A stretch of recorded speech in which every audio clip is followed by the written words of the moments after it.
I had known Joe for about 10 years and spent many hours at his bar, the landing strip, drinking PBR and licking the girls who worked for him. They came and went, but one thing united them. They were fiery beauties. The current lineup was no exception. Karen at the bar and both waitresses, Tina and Cookie, had me drooling. Well, perhaps this statement is not entirely true. At least that was the case with Karen and Tina, but with Cookie it wasn't entirely true. When I looked at her, my thoughts went along the following path. Why can't I have a wife like that instead of the bitch I'm married to? It's not that she was less sexy than the other two. She was even more. But if Karen and Tina were sexy as hell, it was in an I'm sexy and I know it, and if you're lucky, I'll sleep with you way. With Cookie, it was more like, if I were yours, I'd be the best wife you could ask for. In other words, Karen and Tina would be more of lovers or friends with bonuses, while Cookie would be in it for the long haul. But no matter how much I would like to have sex with at least one of them, it won't happen. This will not happen because of my character. I was one of those guys who really meant it when they said yes and for better or for worse until death do us part. And at that moment, it was as bad as it could be. I recently found out that my wife slept with her boss, and apparently some of our mutual friends knew about it, although I wondered if they were actually my friends. It would seem that a true friend would tell you if he knew that your wife was betraying you. I think they were more Claudia's friends than mine. They certainly weren't on my friends list or Christmas card mailing list. I was sitting down, finishing my beer and thinking mean things about my wife when Bobby Denton sat down on the bar stool next to me.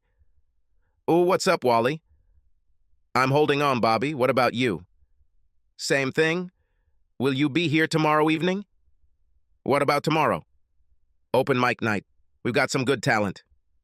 "Yes, but I'll have to suffer listening to all your stupid jokes about blondes. I see your wife's face when you tell them, and I wonder why she hasn't cut out your tongue while you're sleeping." "I don't sleep next to her." I thought this was strange, but before I could comment, he said, "Gotta talk to Joe about tomorrow," and got up and left. Karen came over and asked if I was ready for another PBR, and I said no. I finished what was in front of me, then got up and headed home. Claudia had dinner ready when I arrived and greeted me with a hug and a kiss, which I reciprocated. Claudia didn't know that I knew about her secret life with her boss, and I didn't want her to know that I knew until I had all the cards in my hands. Until I do that, I still want to have a sex life, so I'll have to keep what I know to myself. When I found out what Claudia was up to, I contacted a lawyer and learned the cold, hard truth about divorce in a no-fault state. Long story short, I was in a quandary and Claudia would walk away smiling. According to the lawyer, my only other options are to just leave without divorcing Claudia or telling her where I went, or to smile, put up with it, and live with it. Put up with it and live with it.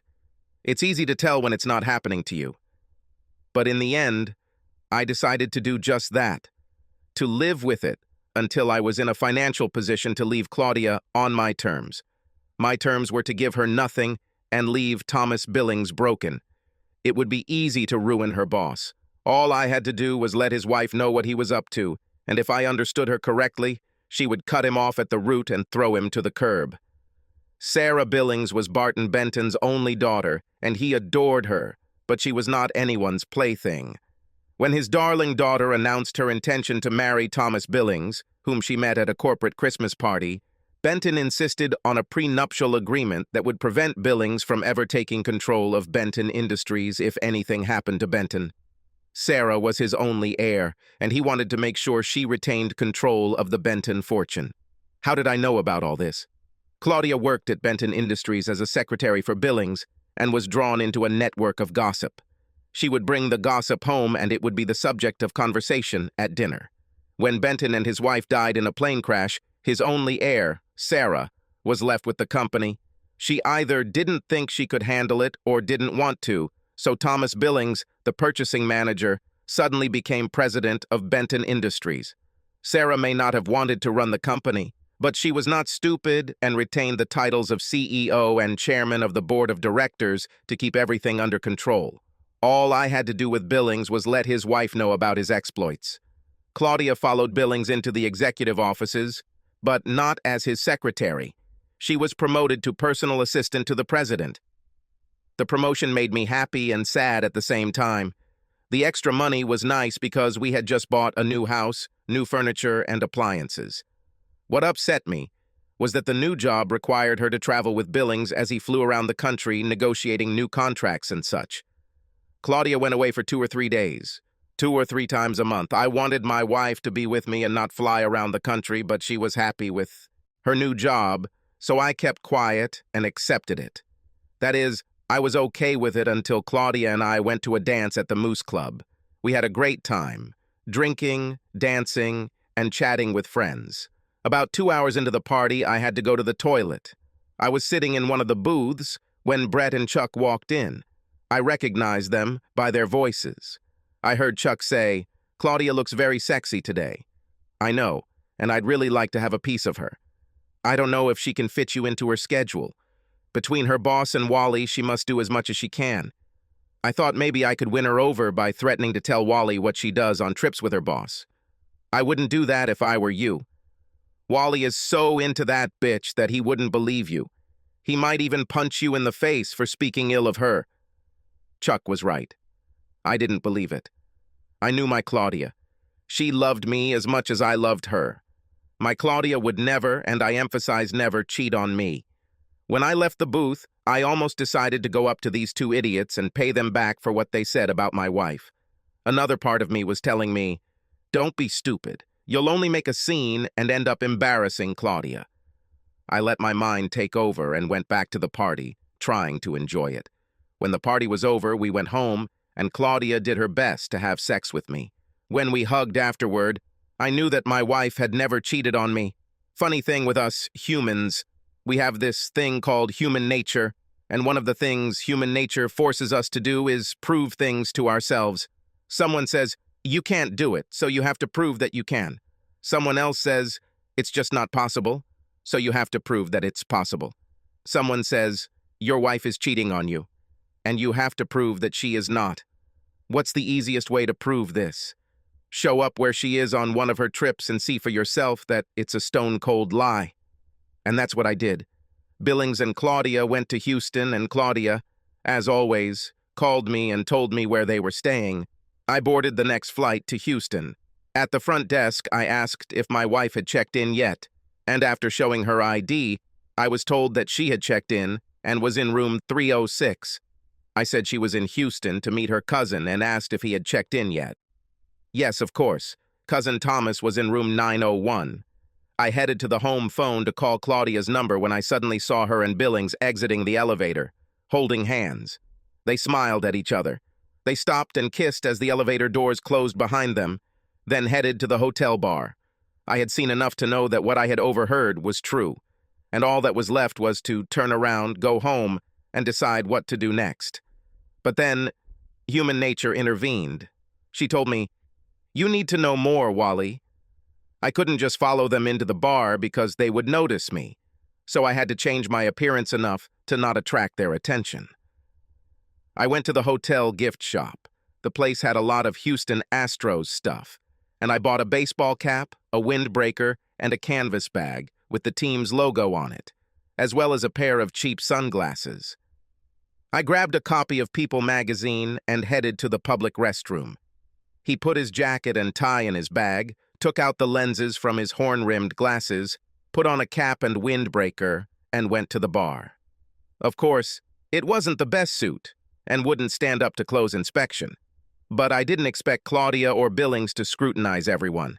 They definitely weren't expecting to see me in Houston, and I highly doubted that after holding hands and kissing in public, they were even thinking about being private detectives or investigators. I noticed them when I entered the bar. They sat in a booth with drinks in front of them, and they kissed. I sat at a table so I could see them, ordered a drink, and sat there sipping my drink and pretending to read a magazine. Looking over the top of the magazine I held in front of me, I saw that Claudia's left hand was under the table, and I saw it move slightly. It was disgusting. They drank 2 drinks each, played kissing for a while, and after about half an hour they got up and left the bar. They walked past me and didn't even look at me. I waited a minute and then stood up and followed them. I watched as they walked hand in hand to the elevator, pressed the call button and kissed until the door opened. They entered, the door closed, and the elevator went up. He didn't stop on the third floor so Claudia could get out and go to her room. He went straight into ninth, stopped for a minute, and then went down. He also didn't stop on the third floor on the way down. I had seen enough and went home. I saw a lawyer, received bad news, and began the process to end my relationship with Claudia. When I finished work on Wednesday, I didn't even bother going home. I received a call from Claudia, who told me that Billings had an early morning meeting in Detroit, so they would fly there from Houston, but she would be back the next day. I stopped by the landing strip to have a couple of beers and see if Bobby was right when he told me they had some good talent lined up for the evening. I took a bar stool, ordered my usual PBR, and made myself comfortable. As usual, Bobby started the evening with a joke about the blonde. Two blondes were riding in an elevator. Long before they reached their floor, the elevator stopped, and a very handsome guy stepped inside. He smiled at the blondes and pressed the button for the next floor. He then stood and admired the view as the elevator went up. When the door opened behind him, he smiled at the blondes, turned and walked out the door. As he turned to leave, the blondes saw a large amount of dandruff on his back. The first blonde turned to the second and said, "Ew!" The second blonde said, "It's okay. If I can get him home, I'll give him head and shoulders." The first blonde looked at the second and asked, "How do you give your shoulders?" Bobby got a good laugh from everyone except his wife. She just sat at her table in the back and gave him dirty looks. He continued and introduced the next aspiring comedian. The guy got up on stage, looked at the crowd, and said, "Two boys were arguing when the teacher came into the room. The teacher asked them why they were arguing, and the first boy said, 'We found $10 and decided to give it to whoever can tell the biggest lie.' 'You should be ashamed,' said the teacher. 'When I was your age, I didn't even know what a lie was.' The two boys looked at each other, nodded, and then gave $10 to the teacher. He received a polite laugh and continued. A man comes to the doctor and says, 'Doctor, wherever I touch, it hurts.' The doctor asked him what he meant, and the man said, 'When I touch my shoulder, it hurts.' Hurt. When I touch my knee, it hurts. When I touch my forehead, it hurts a lot." The doctor nodded in understanding and said, "I know exactly what the problem is. You have a broken finger." He wasn't that funny, so I was sipping my beer and looking around the crowd. Not for any reason, just people watching, when Cookie sat down next to me. "Hey, handsome, can you buy the poor worker a drink?" I got Karen's attention and pointed at Cookie, and Karen nodded, and after a minute she put a screwdriver in front of Cookie. "And why does Wally owe the pleasure of your company?" "No way. Just curious." "Curious? Curious about what?" "About you." "Me? You can't be serious." "Why not? You're handsome and a good guy." "Good? Me?" "Yes, you. You come here often, and I see the way you look at Karen, Tina, and me, and you like what you see, but you're not like many others who come here. You keep your hands to yourself, and don't make vulgar or lewd comments. The question is, why didn't you make a move on one of us?" "You know why, Cookie? I'm married." "Why?" "Why what?" "Why are you married to this cheater? You should know that she is cheating on you." This caught me off guard, and Cookie caught the look on my face. "You didn't know? How could you not know? Everyone else knows." "How do you know?" She pointed and said, "See that guy sitting there in the corner box with the red hair? That's my brother Rick, and he works at Benton. He came in here one day and saw you sitting here talking to me. Later, he told me that he felt sorry for you, and when I asked him why, he told me. What I can't understand is why, if everyone knows, no one bothered to tell me. I don't know. Maybe for any number of reasons. Name a few. These days, there are what are called open marriages. There are couples who swap partners with others, and guys who like their wives to have sex with other men. There are those like you who love you too much to be those who hurt you, and those who may be on the other side of the coin and hate you enough to be glad that this is happening to you. There may be people who love you but love your wife more. She finished her screwdriver and said, "Break's over. We need to get back to work." I watched her walk away and wondered if she'd say yes to a date once I got rid of Claudia. At the podium, Bobby announced that it was now time for anyone in the audience who wanted to try. And a voice from the back row said, "I want to try it." Everyone in the audience, including Bobby, was surprised to see his blonde wife, Brianna, stand up and head to the stage. Bobby looked stunned as he handed the microphone to his wife.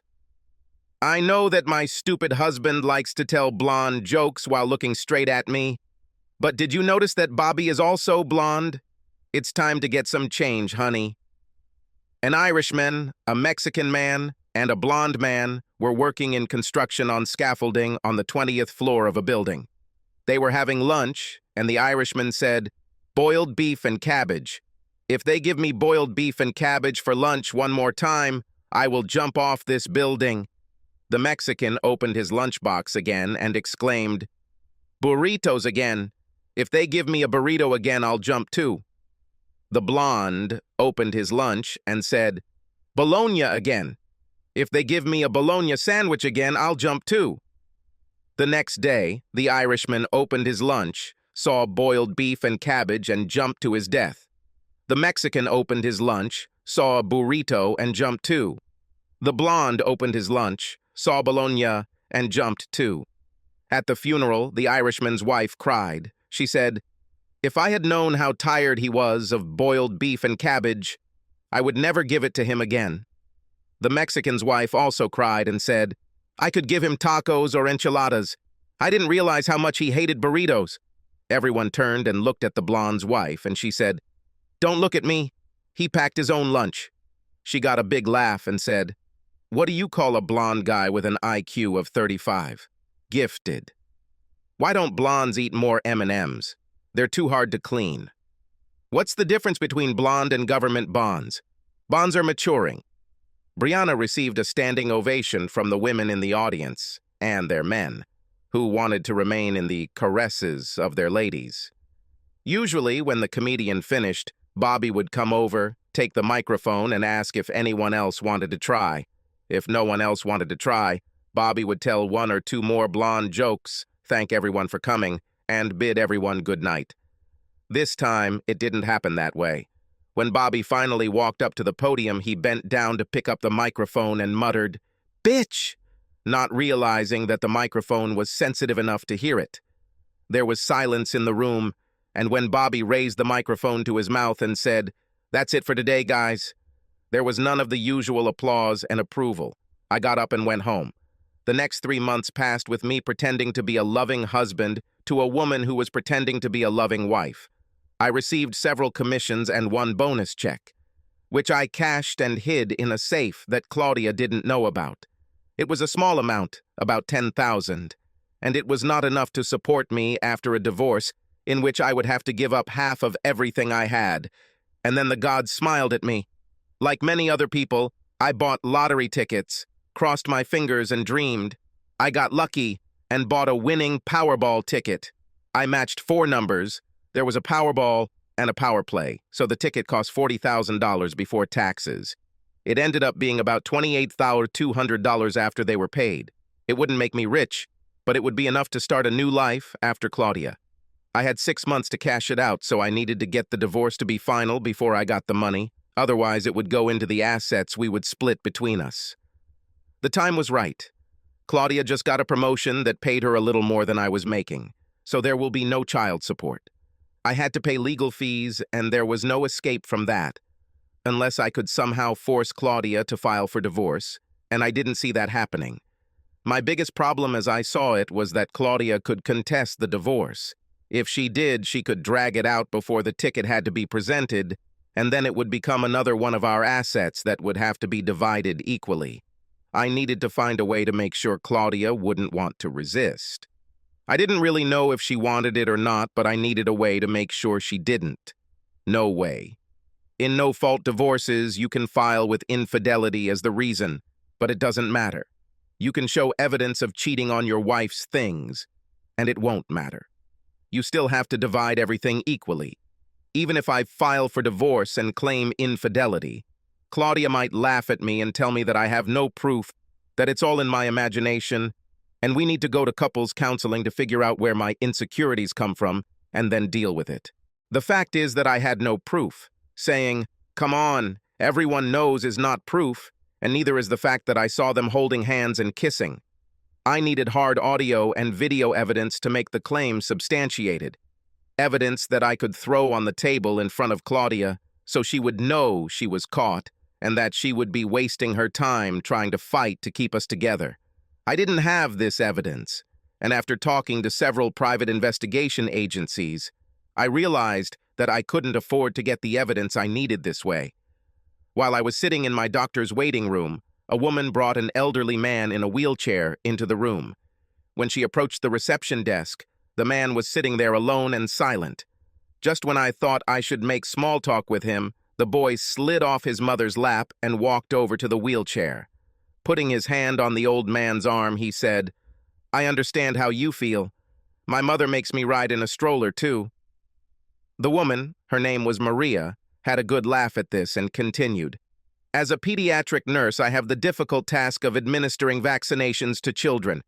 One day I walked into the room to give 4-year-old Lizzie a shot. When she saw the needle, she screamed, 'No, no, no, no, no!' Her mother scolded her and said, 'Lizzie, this is not good.' To which Lizzie screamed even louder, 'No, thank you! No, thank you!' This drew respectful laughter, and she ended her speech by saying, 'I was riding my bike with my 8-year-old granddaughter, Carolyn. I daydreamed a little. In 10 years, I told her, you'll want to be with your friends, and you won't be walking and biking and swimming with me like you are now.' Carolyn shrugged. 'In 10 years, you'll be too old for all that, of things.' It was open mic night at the landing strip, and I had a couple of drinks before heading home to the house without Claudia. She was on a business trip again. Cookie took the chair next to me and asked the usual question, 'Can you buy the poor worker a drink?' She seemed to do this every time I came over. I smiled and waved to Karen, who walked up with Cookie's drink already in hand. We seemed to have settled into a routine. 'You seem calm today, Wally. You don't seem like you're enjoying the fun.' 'A lot on my mind, Cook. For example, I was in the mood to tell her everything.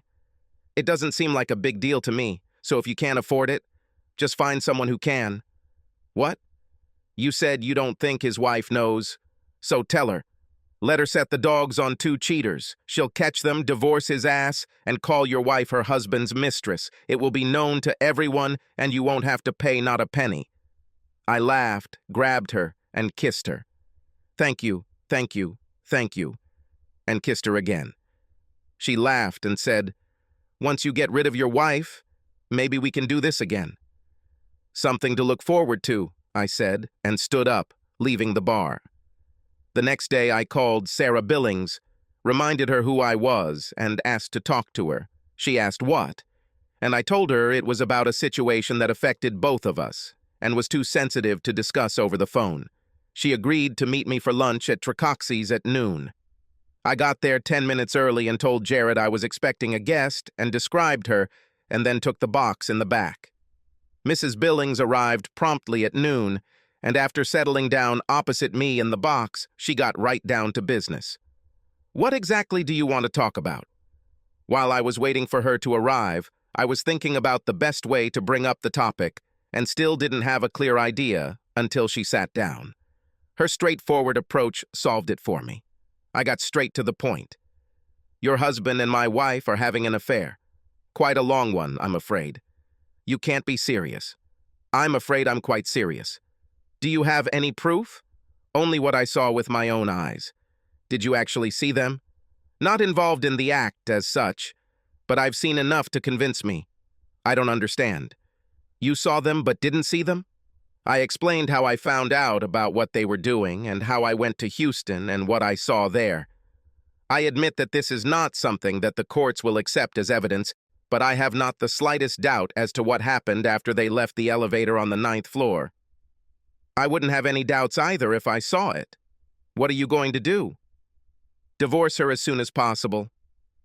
'Thank you very much for what you told me. I had 2 reasons for telling you what was going on. 1, I really thought you should know. What about the second one? quite selfish. The divorce will go much faster if Claudia doesn't fight, but I think that in the absence of conclusive evidence, she will fight it. The problem is that I have no conclusive evidence. I was considering hiring a private investigator to get me this evidence and found that I cannot afford it. But you can. My hope is that you will be willing to obtain the necessary evidence to get rid of the traitor, and then, as a token of gratitude for my warning you, share this evidence with me. She looked at me thoughtfully and then said, "And then, for revenge, you will suggest that we have sex, and then you will inform them about it so that they wipe away their nose." I laughed and said, "Be serious, Mrs. Billings. There's no way you can make anyone believe that a woman like you would go to bed with a guy like me, even to get back at her husband. Besides, if we do that and let them know, this will interfere with what I'm trying to achieve. It will give Claudia something she can use to countersue, and it will lead to a drawn-out divorce. I want to get rid of the cheating bastard as soon as possible. I think this will affect my divorce, too. Okay, we'll just write it down as a what could have been and move on with things." We exchanged mobile phone numbers and then parted ways. When I got home, Claudia was at dinner and we talked about our day. We both continued to play the role of loving spouses, so we snuggled on the couch and watched TV until bed, then went to bed and had sex. I don't know if Claudia considered it lovemaking or not, but to me, it was just sex. Tuesday was a repeat of Monday, and I expected Wednesday to be a repeat of both Monday and Tuesday, but at noon on Wednesday, Claudia called me and said that she and her boss had to be in Detroit on Thursday morning, so they were on the 4 p.m. flight. And she won't be home that night. So I did what he usually did when Claudia was away on Wednesday and went to the landing strip. I was late at work and ended up getting there after the open mic night had already started, so I missed Bobby's jokes about blondes. Karen brought me my PBR, and I turned my attention to the podium. I looked at the table where his wife usually sat and saw that she was not there. As far as I remember, she never missed an open mic night, and I wondered if it had something to do with what happened last week. The guy standing there was a regular, but I hadn't seen him on stage before. The economy is so bad. CEOs are now playing mini-golf. Hot Wheels and Matchbox shares are trading higher than GM's. McDonald's is selling quarter-unzares. Parents in Beverly Hills fired their nannies and now have to find out the names of their children. Truck with Americans caught trying to sneak into Mexico. Motel 6 no longer leaves the lights on. And finally, the mafia fires the judges. I laughed politely and then heard, "Buy the poor worker a drink," and turned to see Cookie taking the chair next to me. The routine was established, and before I could say a word, Karen had already placed the drink in front of Cookie. I surprised her when I grabbed her and kissed her. "Damn it, what was that?" I took your advice and contacted Sarah Billings. She didn't know that her husband was having fun behind her back. I'm sure she'll deal with him, but I'm not sure she'll share it with me. But that doesn't matter. How you said when she divorces him, it will become public property and I can use it. And all I get for this advice is a kiss? What would you like in return? Ask me again when your divorce is finalized. I looked at her for a long time and then said, "Count on it." She smiled, finished her drink, and then went back to work. Claudia was home when I got home from work on Thursday and dinner was almost ready. When I walked in, she asked, "Dinner or dessert first?" Dinner first. If we start with dessert, we might never get to dinner and it would be a shame to throw it away. I remember the times when you always chose dessert first. And I remember a time when you weren't a cheating bitch, I thought, while my mouth said, I was much younger then and didn't realize that I needed food to maintain my strength and stamina. After dinner, we snuggled up on the sofa and watched TV and then went to bed. Claudia made love or pretended to, but I just had sex. The next week was the same, and Claudia did not go on business trips, but she worked late and came in for half a day on Saturday. We had sex those 3 days, and I wondered if it was because she felt guilty and was trying to ease her conscience by giving me as much as she gave to her lover, or because she liked the knowledge of the fact that I was sleeping with her after her lover. I doubted that I would ever know the answer to this question. Sarah Billings called me on Tuesday and asked me to meet her at Trikakshi's for lunch. She was already there when I arrived, sitting in the box in the back. There was a large envelope on the table in front of her, and she pushed it toward me as I sat down. It's everything you could want and more. You already know she's cheating on you, so I wouldn't watch the CD if I were you. The images will probably get stuck in your mind. I know they'll get stuck in mine. He will be in for a big surprise when I submit the documents to him. My investigator found out that Dear Thomas rented the apartment to use it as a love nest. If he rented it in his own name, my investigator would not have the right to equip the place with audio and video. Where he went wrong was that instead of withdrawing it in his name, he paid for it through the company. Since he paid for it through the company, and I am an officer of the company, I could authorize it, and I did. Let me guess, Tuesday and Thursday when Claudia told me she had to work late, and Saturday when she told me she had to come in and work half a day. You're right, and Monday, Wednesday, and Friday are for long lunch breaks. I'm surprised they didn't do something on Sunday to make the week perfect. Our wedding anniversary was on Sunday and he couldn't leave. Now that you have your proof, what are you going to do? Hire a lawyer and file for divorce. Use mine. He already has the papers ready. I plan to file for divorce from my husband right at work, right before I demote him to the job he held before we got married. If we do everything right, we can file for divorce both at the same time. Give me your lawyer's number and I'll call him as soon as I get back to the office. I thought you would do this, so I told him to expect your call. One more thing. Because of some things that were said after they finished their affairs, I am filing an order of protection against him at the same time as the divorce. To you, it might be worth doing the same. Why? What was said? They were talking about how it would be easier for them if you and I were no longer alive. Tom said something like, if I died, the prenuptial agreement would be voided and he would be on the easy street. Yours. The wife laughed and said that if you died, it would only bring her 100,000. 200,000 if your death were an accident, and then she asked him if he had any ideas how it could be done, and he said that this is something to think about. I can tell by the tone of their voices that they were just joking, but this gave me another reason to hit him. My problem is that I don't think I can stand in front of the judge at a hearing and say, I'm afraid for my life, without laughing. She was lying either way. I only have 25 grand in life insurance, but I'm with you about there being another reason to hit her. Do you have any vacation? 3 weeks. Why do you ask? I was thinking that the day after I demoted Tommy, I could make you the new president of the company. It would be just for show, of course, but think how he would take it that the husband of the woman he slept with became his new boss. He would be furious. You could even pretend that you are going to gather materials to fire him. Why don't you just fire him instead of demoting him? He will likely sue the company for wrongful termination.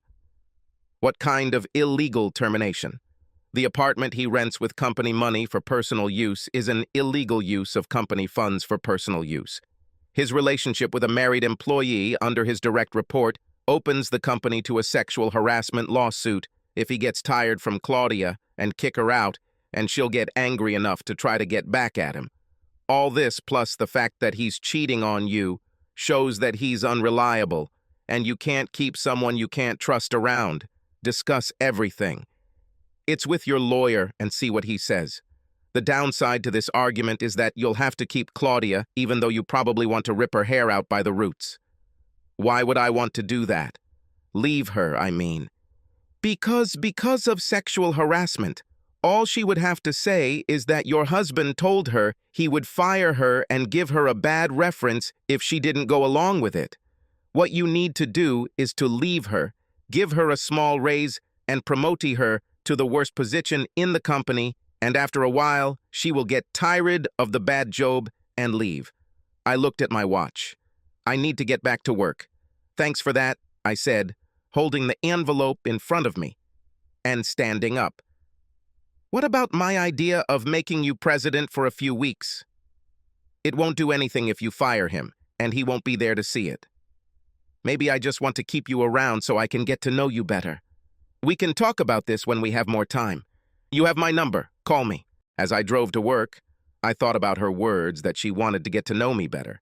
I would call her, but only to discuss the divorce and when to file for divorce from our unfaithful spouses. As for better dating, no. She was steak, lobster, and champagne, and I was Diet Coke, burger, and fries. It just won't work. When I returned to the office, I called the lawyer whose number she gave me and found that he had been waiting quite a long time for my call. We talked, and he told me that the paperwork was ready and all he had to do was copy the paperwork and paste my information in place of Sarah's. He told me the price, and I gave him my credit card number. He said the documents would be ready for my signature the next day, and I made an appointment with him at 4 o'clock to sign them. Claudia was in one of her horny moods when I got home, so after dinner we went to the bedroom early and had rough sex. I knew we didn't have much time left together, and since I had no idea how long it would take me to find another partner after Claudia was notified of the divorce, I decided to take as much as I could. When we finished, Claudia snuggled up to me, kissed my neck, muttered, "I love you," and fell asleep. I lay there, staring at the ceiling, wondering if she really meant it, and if so, why she cheated on me. I was still thinking about it when I fell asleep. At 4 o'clock, I entered the office of Dewey, Cheatham, and Howe, and was shown into the office of Stanley Howe. I was surprised to see Sarah there, and it turned out that signing my documents was only part of the reason for my coming. This was also a strategy meeting. The question was when to file for divorce for the upcoming ex-spouses. Due to the expiration date of my lottery ticket, I wanted to do it yesterday, but Sarah wanted to wait for the right moment. The right moment, in her opinion, was when the couple was on one of their trips. She imagined it happening as they walked out of an elevator into a hotel lobby, holding hands. I insisted on immediate notification, and finally Sarah asked, "Why is it so important that you can't wait a week or two?" I opened my mouth to tell her and closed it just as quickly. I wasn't a lawyer and didn't know the law, and I could be wrong, but it could be that hiding assets was against some law or another and something that my lawyer wouldn't allow me to do. "It's just important to me," is all I said. The meeting ended with the matter being put on hold until Sarah knew when the creep and Claudia would be heading out again. There was a coffee shop on the ground floor of the building, and as we got off the elevator, Sarah asked me to join her for a cup of coffee. We ordered coffee and sat down at a table. Sarah took a sip of her coffee and then said, "Okay, Wally, spit it out." "What to post?" "It was obvious that you were going to tell us why you were in such a hurry to notify your wife, but then you suddenly decided not to talk about it. So come on, what's going on?" I told her about the lottery ticket, its expiration date, and why I suddenly decided not to tell Howe about it. She laughed and said, "It's no problem, Wally. Give me the ticket. I'll buy it from you and cash it in." "I cannot do it." "Why not?" "Think about why you came to me in the first place. You couldn't afford to hire a private investigator, but I could. You knew I could because I'm rich. I'm still rich, Wally, and what good is wealth if you can't use it to achieve your desires? I want Tommy to be notified, as I described in Howe's office. To get what I want, I will use my wealth. Plus, you'll come clean if I buy your ticket." "Like this? I'll give you $40,000 in cash, and you can hide it in a safe deposit box or under your mattress, and you won't have to pay state or federal taxes. But you'll end up paying taxes on it. So what? I'll give the ticket to my accountant, and by the time it's time to pay taxes, it will disappear into all this junk and mean nothing in the grand scheme of things. Once again, Wally, I'm just using my wealth to get what I want." I shrugged and agreed. I don't know how she arranged it, but 2 days later she gave me $40,000 in cash, and I put it in my safe. Sarah got what she wanted, and everything happened just as she hoped. Claudia and the creep walked out of the elevator in the lobby of the Atlanta Marriott Hotel, smiling and holding hands. The smiles disappeared as a beautiful bubblegum blonde walked up to them, handed them each an envelope, and told them they had been notified. Claudia looked at the envelope in her hand and began to cry. The bastard looked at him and his face took on a menacing look. He tried to tear it in half but couldn't because it was too thick. He threw it on the floor and kicked it, and it slid across the floor and into the elevator as soon as the doors closed. Claudia fell into one of the chairs in the hall and cried into her hands. Believe it or not, when I turned off the CD player and removed the disc, I felt sad that Sarah had arranged for the video recording. I loved Claudia and still had feelings for her. Seeing her in trouble made me feel sad. But the feelings I still had for her weren't strong enough to overcome what she did to the bastard. I thought back to the morning she was notified, and I remembered every one of the calls I saw her make that I ignored. I wonder what she was thinking, what she could have said to make a difference. When she came home, she found that I had changed the locks and couldn't get in. I let her ring the doorbell and knock on the door for 15 minutes before I opened the door. Have you not read all the documentation in the envelope you were given? Have you not read the order of protection requiring you to stay at least 500 feet away from me, my home, my place of work, and any other place where I may be? Leave now, before I call the police, and they come and arrest you. You can't do this to me, Wally. This is my home, too. The judge who signed the warrant didn't take this into account. Now leave before I call the police. Damn it, Wally, you have to let me talk to you. You have to let me explain. No, I shouldn't, Claudia. That case of chlamydia that you gave me explained everything. And I slammed the door in her face. It was a lie, of course. She didn't give me a sexually transmitted disease, but she didn't know that. And I hoped the thought of it would plague her until she got tested. 5 minutes later, she was still knocking on the door, so I called the police. A car with 2 officers arrived. I showed them the documents, and they told Claudia that she needed to leave. She tried to argue with them until they finally told her to leave and stay away, or they would arrest her. She cast an angry glance at the house and left. I waited 2 days, and then called her and told her I would meet her at Barney's Tavern and let her vent. We met and I heard what I expected. She did it for us. She did this because the money would help pay off our debts, and once that was done, she planned to leave. She only loved me, and with Billings it was just sex, and not even very good sex. I was much better. We can overcome this because we love each other. Just give her a chance. I listened to her and then said my piece. Just sign the paperwork and mail it in, Claudia. If you sign, all the videos of you and your lover having an affair will never reach your family and friends. Just sign and leave it, Claudia. After watching the videos of you and your lover, these scenes will remain etched in my memory forever, as long as you're there, to remind me of them. We're done, Claudia. Accept it and move on. Damn it, Wally. I don't want a divorce. I love you. Then you should never have cheated on me. You are now used and damaged goods, and I want nothing more to do with you. Consider yourself lucky. At least you still have a job, and that's more than can be said about your lover. I stood up and left her sitting there, and he smiled, knowing that when she was ready to leave, she would discover that I had not paid the bill, and she would have to pay it. Sarah called me 3 days later and asked me to meet her for lunch. We met at Tricoxi's, and after Mandy took our order, she told me what happened after her husband was notified. He never seemed to find the envelope he kicked into the elevator, so he never read the order of protection. When he got home, he couldn't get in because Sarah had changed the locks. He started banging on the front door, kicking it, and yelling at Sarah, "Get your ass down here and open the damn door." He apparently didn't notice a car parked on the street with Avery Security Service written on the door. 2 people got out of the car, approached him, and politely asked him to leave.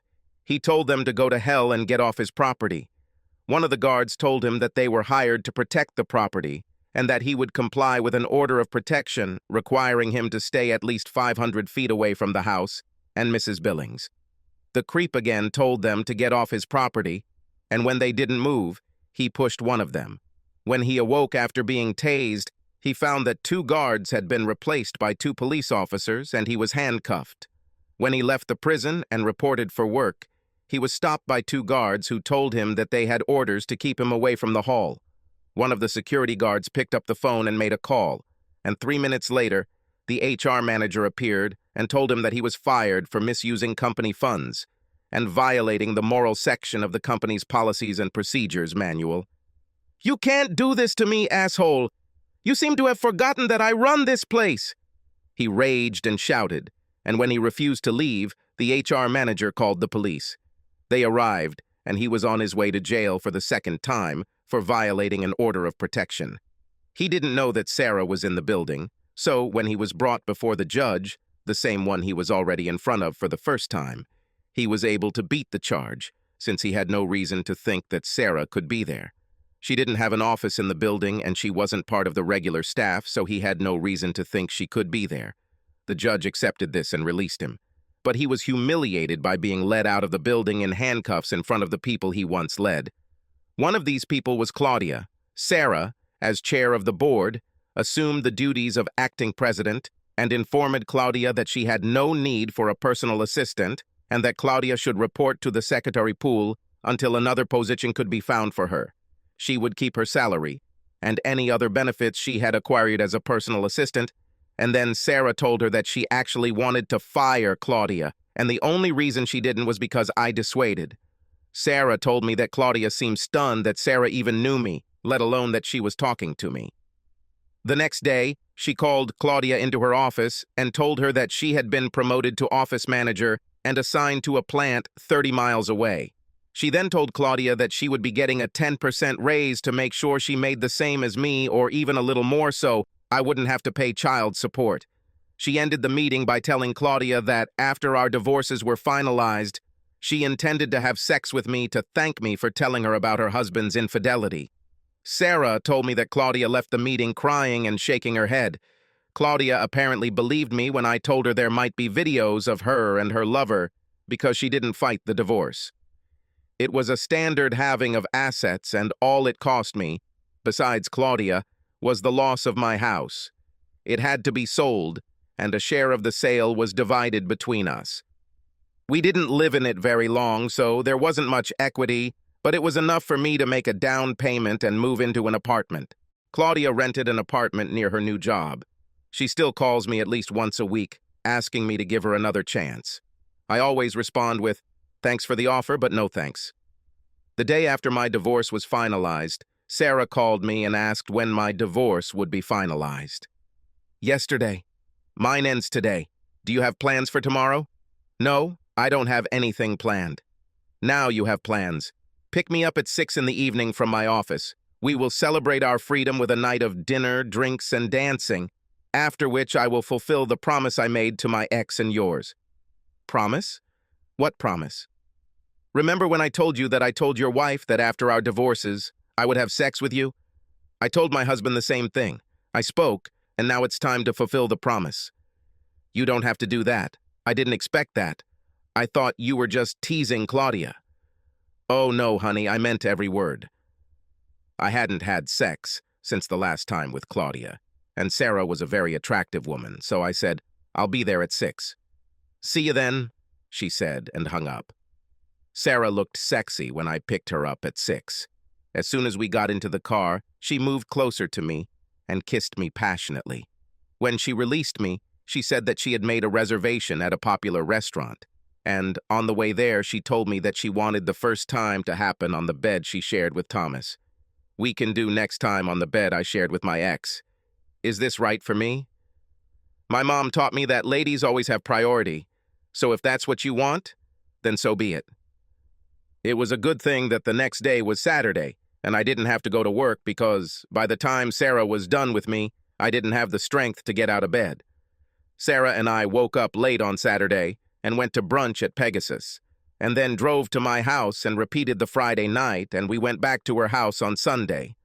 I couldn't spend Sunday night at Sarah's because I had to go home and get the clothes I was going to wear to work. It wouldn't hurt if I had time to rest a little. For the next 2 months, Sarah and I met 2 or 3 times a week and every weekend. Then on Friday night, while we were spending the weekend at my house, she told me it was our last weekend together. "I've enjoyed every minute with you, but I'm not in love with you. And if you're being honest, you're not in love with me either.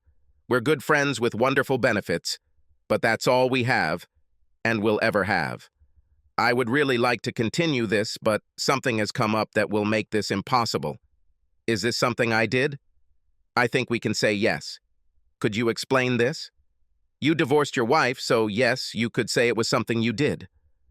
It's clear as day. It turns out that your ex is a more-than-average office manager, and my office manager at the central office resigned. Her husband was transferred to the company office in Los Angeles. I am going to transfer your ex from where she is now to my office, and it would be too awkward to work with her while I'm dating you, especially since I have no doubt that she knows about us. That was one of the reasons we started, right? To get under the skin of our exes. Unbelievable. She ruined my life when we were married, and now she's ruining my life when we're not married. I think I should take advantage of our last 3 days. And I picked her up and carried her to the bedroom. We said a tearful goodbye on Sunday, and on Monday morning I began the next phase of my life as a single man looking for love. Or at least a damn good attraction. I spent most of Monday and Tuesday somewhat depressed over the loss of Sarah, but by Wednesday I was in decent spirits. Because of all the evenings spent with Sarah, it had been a month and a half since I had been to Landing Strip. I had just sat down on the bar stool when Karen walked over with my PBR and placed it in front of me on the bar counter. Welcome back, stranger. Glad to be back, sexy lady. Tonight is the night I get lucky and you say yes to a date with me? You know I don't date clients. Then date me and I'll stop coming here. Well, lose the tip you leave? No way, Wally, no way. But if you play your cards right, there's one girl here who might give you a chance, she said before walking away to serve another client. I was halfway through my third beer when Bobby took the seat next to me. Where have you been, Wally? Was the talent so bad that you left? Not at all. There were just important things to do. I see. I saw you with your important business in Alhambra last week. Good to see you again. He stood up to talk to other customers and then walked up to the stage to welcome everyone to another open mic night and start a joke about blondes. The blonde bought a thermos. She brought it to work to show her friends. One of her friends, also a blonde, asked, "What does it do?" The first blonde said, "It keeps warm things warm and cold things cold." The friend asked, "What do you have in it now?" "A cup of coffee and 2 ice creams." He then introduced the first amateur comedian. It turned out that he was a guy from the day shift at the Maverick store, where I refueled in the morning. My mom lives in Newark, and I haven't seen her in a couple of years, but we talk on the phone at least once a week. We talked yesterday, and when I hung up, I thought about my mom and came up with 10 reasons why I owe my mom. My mom taught me the value of a job well done. If you're going to kill each other, do it outside. I just finished cleaning. My mom taught me about religion. You better pray for it to come out of the carpet. My mom taught me how to time travel. If you don't straighten up, I'll punch you in the middle of next week. My mom taught me logic. Because I said so, that's why. My mother taught me foresight. Make sure you wear clean underwear in case you have an accident. My mother taught me irony. Keep crying and I'll give you a reason to cry. My mother taught me the science of osmosis. Shut your mouth and eat your dinner. My mother taught me contortionism. Look at that dirt on the back of your head. My mother taught me endurance. You will sit here until you eat all the spinach. But most of all, my mom taught me patience. Just wait until your dad gets home. I had to laugh at this because I remember hearing most of it from my mom, and judging by the laughter, it also struck a chord with everyone in the room. Halfway through the show, someone sat down in the chair next to me, and I heard the familiar, "Will you buy the poor worker a drink?" As usual, as soon as the words left her mouth, Karen had already placed the drink in front of Cookie. "Remember what I said about the cards, Wally," she told me before leaving to serve another customer. "What did she mean?" asked Cookie. "I think it was her way of telling me that since I'm now divorced, I should ask you out." "Well, so what? Are you going to do this?" "What are my chances of you saying yes?" "You won't know until you ask." "Would you like to have dinner with me on your next day off?" "No." "I think that answers my question about my chances." "No, it's not like that." "You're confusing me, girl. I'm getting mixed signals." "No, I can't have dinner with you on my next day off, but I have free time on my second day off." "And when will it be?" "On Tuesday."